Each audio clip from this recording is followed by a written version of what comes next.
ரெண்டாவது கர்த்தர் என்ன தெரியுமா சொல்றாரு? 2026ல் உங்க வீட்டுக்கு நான் எப்படிப்பட்டவரை வரப்போறேன்னு கர்த்தர் சொல்றாருன்னா, அடுத்த ஸ்டெப்பை வாசிங்க சிஸ்டர் சத்தமா. ஏங்க எப்படி நேசிப்பாரா? அப்போ 2025 வர குமார் 2026ல இருந்து நான் உன்னை மனப்பூர்வமா நேசிப்பேன்னா என்ன அர்த்தம்? அப்போ 2025 வரை என்ன அறகுறையா தான் ஆண்டவர் என்ன செஞ்சிருக்காரு?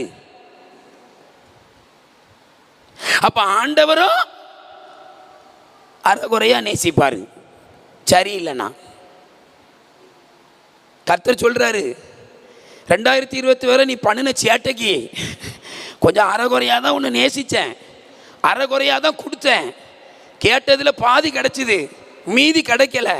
ஆனா இன்னைக்கு நான் எப்படிப்பட்டவரா வந்திருக்கிறேன்னா, மனப்பூர்வமாய் அறகுறையா அல்ல, முழு மனதோடு கர்த்தர் நம்மை, நம் கணவரை, மனைவியை, பிள்ளைகளை கர்த்தர் நேசிக்க போறார். எத்தனை பேருக்கு ஆசை?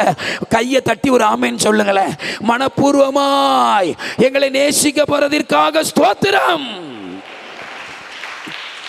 சத்தமா ஒரு அல்லேலூயா சொல்லுங்க. அல்லேலூயா. பக்கத்தில் கை குடி சொல்லுங்க, கை குடி சொல்லுங்க. அறகுறையா நேசிச்ச ஆண்டவர் இன்னைக்கு சொல்றாரு மனப்பூர்வமா நேசிக்க போறாராம். ஆமென். இப்போ ஒரு உதாரணம் சொல்றேன், இங்க கவனிங்க. இப்போ அருமையான அண்ணன் இருக்கிறாங்க, இங்க கவனிங்க. என்ன மனப்பூர்வமா நேசிக்காங்கன்னு வச்சுக்கிடுங்களேன். இங்க கவனிங்க, என்ன எப்படி நேசிக்காங்க? மனப்பூர்வமா நேசிக்காங்க. ஆனா உதாரணத்துக்கு அவனை அறகுறையா நேசிக்காங்க. எப்படி நேசிக்காங்க? அறகுறையா நேசிக்காங்கன்னு வச்சுக்கிடுங்களேன்.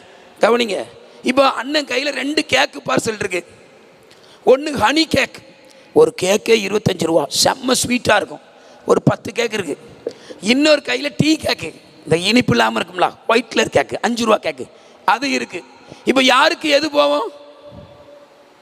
சொல்லுங்க. என்ன மனப்பூர்வமாக நேசிக்காரு, அவனை வா தம்பி நேசிக்காரு. ஹனி கேக்கு யாருக்கு போவோம்? எனக்கு தான் வரும். அவருக்கு எந்த கேக்கு போவோம்? டீ கேக்கு போவோம். ஏன்னா அவர் மேலே அவர் ரொம்ப பாசம் என்ன செய்யலை, வைக்கலை. அதை தான் கர்த்தர் சொல்கிறாரு. என்ன சொல்கிறாருன்னா, 2026ல் உன்னை நான் மனப்பூர்வமாக நேசிக்க போகிறதுனால சிறந்ததை உங்களுக்கு தருவேன் என்று கர்த்தர் சொல்லுகிறார். எத்தனை பேர் கையை தட்டி ஒரு ஆமேன் சொல்றீங்க? சிறந்ததை, நல்ல கையை தட்டி ஒரு ஆமேன் சொல்லுங்க. சிறந்ததை, சிறந்ததை கர்த்தர் தருவார். அல்லேலூயா. இருதயத்தில் கை வச்சு சொல்லுங்க. குணமாக்க போகிறார், மனப்பூர்வமாய் நேசிக்க போகிறார், சிறந்ததை கர்த்தர் தரப்போகிறார். ஹல்லேலூயா, ஹல்லேலூயா. எத்தனை பேர் உண்மையில் இந்த ஆசீர்வாத கொடுக்கைக்கு வந்தது எங்களுக்கு ஆசீர்வாதமாக இருக்கிறது? 2026ல் கர்த்தர் எங்கள் வாழ்க்கையில் எப்படி செயல்பட போகிறதற்காக ஸ்தோத்திரம். ஒரு ஆமீன் சொல்லுங்க பாப்போம். 3வது கர்த்தர் எப்படி இருக்க போகிறான்னு தெரியுமா?